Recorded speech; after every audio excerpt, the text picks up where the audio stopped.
Welcome to Crushed Husband. Please like the video and subscribe. Let's begin. Word count target 472, 450 to 500.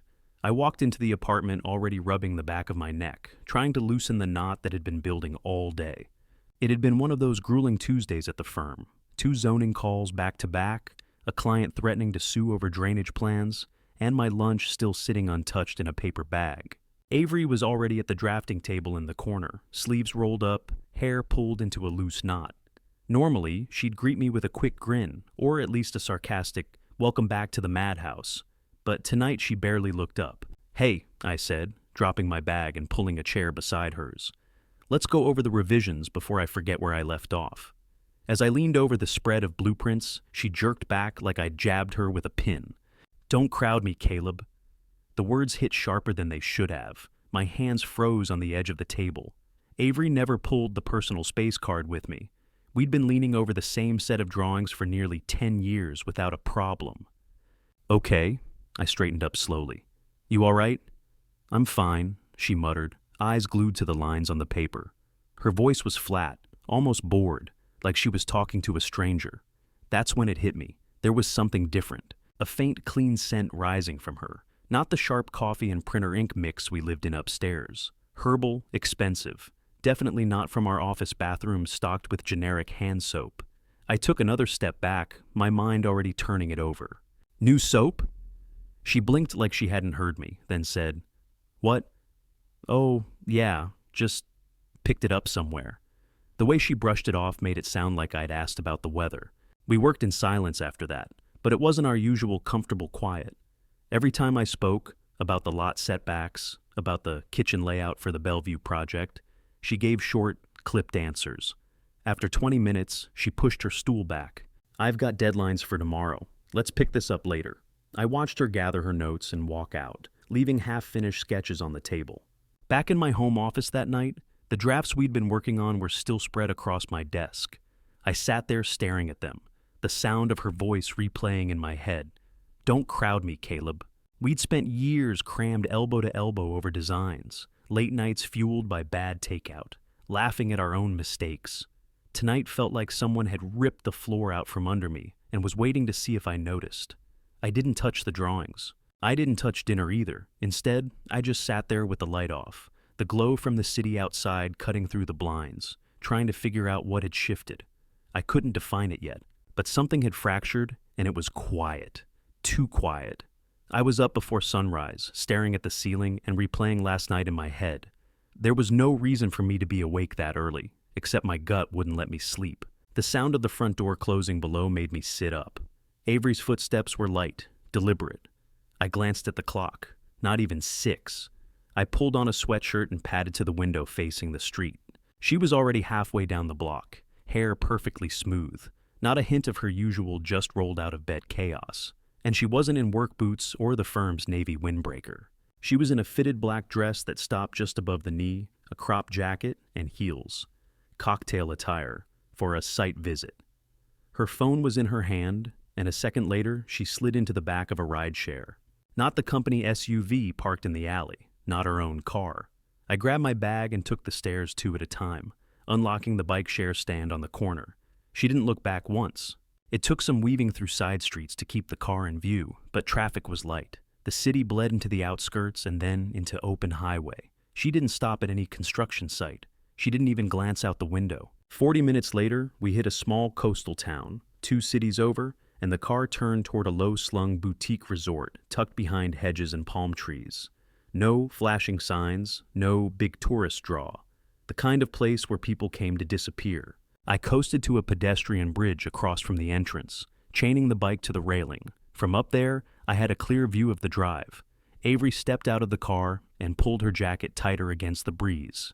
She didn't check her phone this time. She looked toward the doors, waiting. Elliot Lang walked out like he owned the place.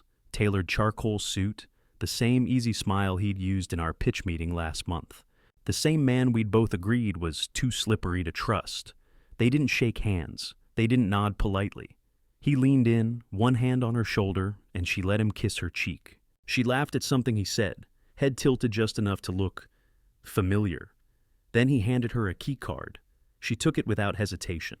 I pulled my phone out and started shooting, wide shots of the two of them together, the card in her hand, then tighter frames catching the way she looked at him.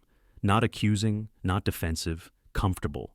They moved into the lobby together, and through the glass I caught the pop of champagne being poured into two flutes. I kept shooting until they disappeared toward the elevators. By the time I slipped my phone back into my pocket, I had enough to make any excuse unravel. I stayed on that bridge for another 10 minutes, staring at the closed lobby doors, the champagne still bubbling on the counter. Then I turned, unlocked the bike, and pedaled away, my hands cold despite the sun coming up. I walked back into the office just before 9, the city noise still stuck in my ears from the ride back. Avery's jacket was hanging on the hook by her desk, her laptop open, a coffee half drunk. She was in the conference room with a junior architect, pointing at a screen like nothing in the world was wrong. I didn't stop to watch.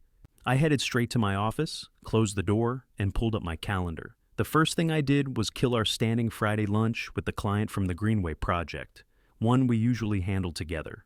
I rescheduled it for Thursday and marked it Caleb Solo. Then I moved 2 design review sessions into my own name and emailed the invites directly to the clients. No explanation, no discussion. By mid-morning, Avery poked her head in. "Hey, did the Bellevue walkthrough get pushed?" "Yeah," I said, without looking up from my screen. "I've got it." She lingered. "We usually—" "I know," I cut in, tapping at my keyboard. "This one's quicker if I go alone." There was a pause, then her voice took on that careful, neutral tone she used with difficult clients. "All right, just let me know if you need anything." I nodded without lifting my eyes. The next week, I forgot to send her the invite to the zoning board prep meeting. I sat in that one alone, walked the committee through the proposed changes, and left with a list of follow-ups, all assigned to me. She caught me at the copier afterward. "Was I not supposed to be in that meeting?" "I figured you were tied up with the freeway project applications," I said. My voice was calm, almost bored, the same excuse she'd given me a dozen times before. Her brow furrowed. "I could have made time." "Don't worry about it." I hit the start button and watched the machine spit out copies. "Big clients are draining. You said so yourself." That shut her up, but the confusion in her eyes stuck with me as she walked away. I kept at it, canceling our end-of-month firm dinner, skipping the morning coffee run we used to do together, answering her questions with just enough detail to be polite. The more space I put between us, the more she seemed to notice it. One afternoon, she stopped in my doorway, arms crossed. "Did I do something?" I leaned back in my chair. "What makes you think that?" "You've been different." I shrugged. "It's just busy." It was almost satisfying to see her searching my face for something to grab onto and finding nothing. By the end of the month, my calendar was carved neatly in 2, the projects I'd keep for myself and the ones she could have without me. It was the first real blueprint I'd drawn in weeks, one that didn't have her name on it anywhere. Nora's office smelled faintly of leather and burnt espresso, and she wasted no time getting to the point. "You're not here for a hypothetical," she said, flipping open a legal pad.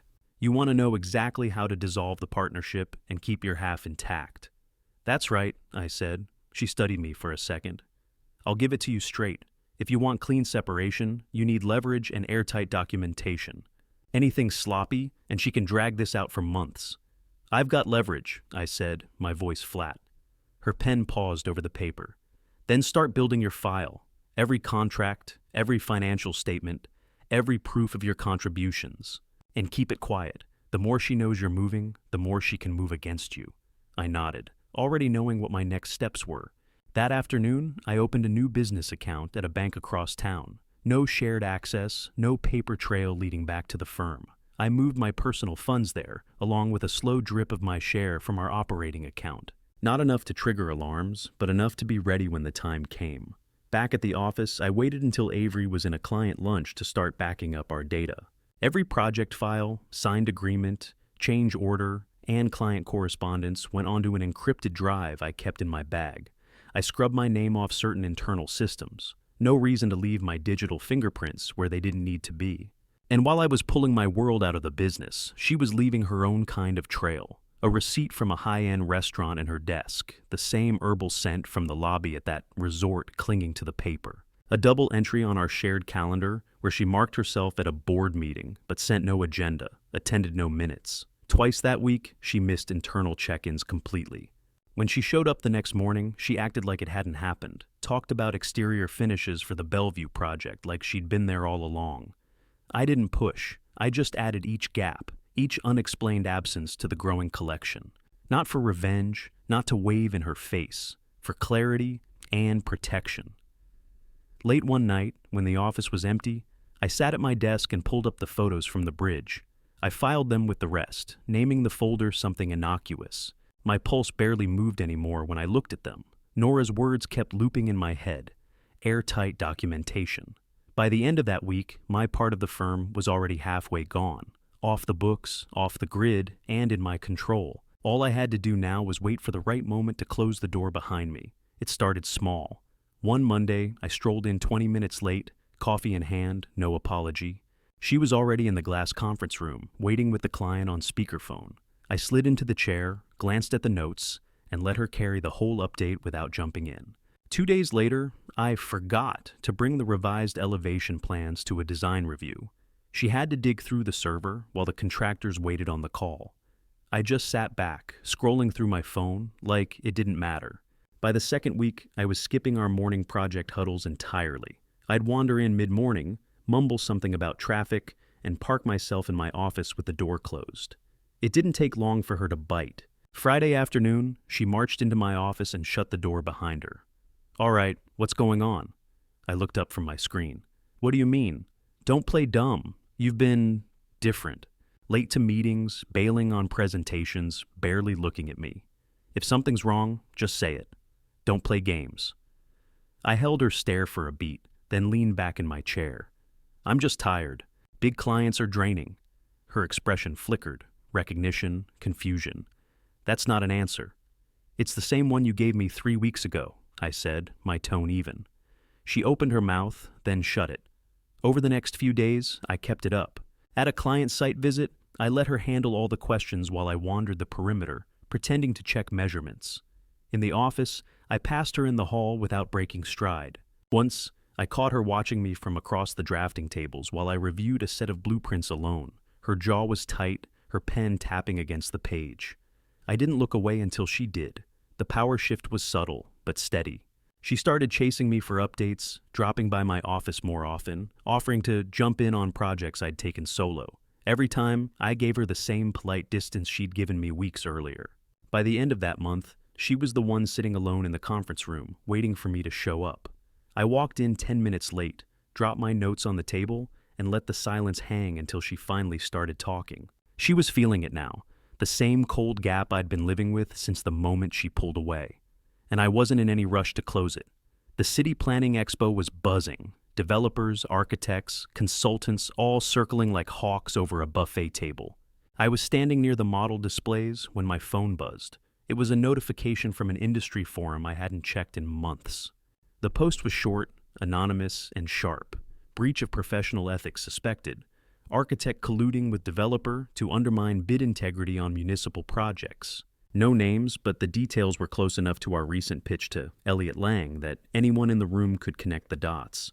And judging by the side glances, some already had. I didn't post it, but I knew who had. My old mentor, the one who taught me early on that architecture was as much about trust as it was about design. He had a way of throwing a stone without leaving fingerprints. By the second hour, whispers were trailing Avery's every step. People leaned in after she passed, conversations lowered to murmurs. She found me near the transit corridor mock-ups, eyes blazing. "What the hell did you do?" I kept my voice calm. "I'm just looking at these zoning overlays. You?" "Don't play dumb, Caleb. That post, don't tell me you had nothing to do with it." "I didn't write it, true, but sounds like someone's paying attention." Her jaw tightened. "You're sabotaging the firm." "No," I said evenly. "I'm protecting its integrity. Big difference." She stepped closer, voice dropping to a hiss. "Do you realize what this could do? We've got 3 active bids with city committees. If clients think they'll ask questions," I cut in, "and if there's nothing to hide, the answers will clear it up." "You're unbelievable." I glanced past her to where 2 of our long-term clients were standing, pretending not to watch us. "Careful, Avery. People are listening." She pulled back slightly, scanning the room like she could reel the words back in. By the end of the day, I'd had 3 polite but clipped conversations with clients who just wanted clarity on our developer relationships. They didn't accuse, they didn't confirm. But their tone said enough. The ground under the firm was starting to shift. Avery stormed out before the expo closed, muttering something about damage control. I stayed until the lights dimmed, shaking hands, talking shop, making sure no one could mistake where I stood on the issue. When I finally stepped out into the cold night air, I knew the wobble in our reputation wasn't an accident anymore. It was momentum, and I wasn't about to slow it down. I slipped the photo into the top drawer of her desk early, before she got in. No note, no envelope. Just the one shot from the hotel hallway.